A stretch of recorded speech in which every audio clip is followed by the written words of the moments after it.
How to save Google Docs to files on iPhone. Hey everyone, welcome back to our channel.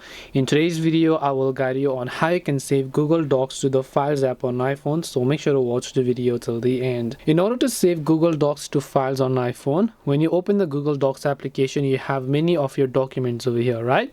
So I'll just select one of the account that I want to choose to log in with.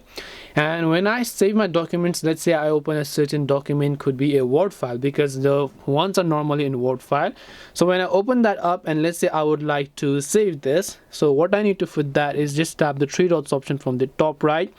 One of the options you'll find here is called share and export. So tap on share and export, and you can choose to export this as a Word file, which is going to be editable. If you print it, it will get saved as a PDF file, which is not going to get editable. So depending upon whatever else it is that you prefer, if you want to save to files, you can save as a Word file here, and then you can save it on your iPhone's Files app. This way you'll be able to save Google Docs to files on iPhone. Hope this video was helpful. If you have got any questions, feel free to leave them down below. Thank you for watching till the end of this tutorial, and see you soon in the next video.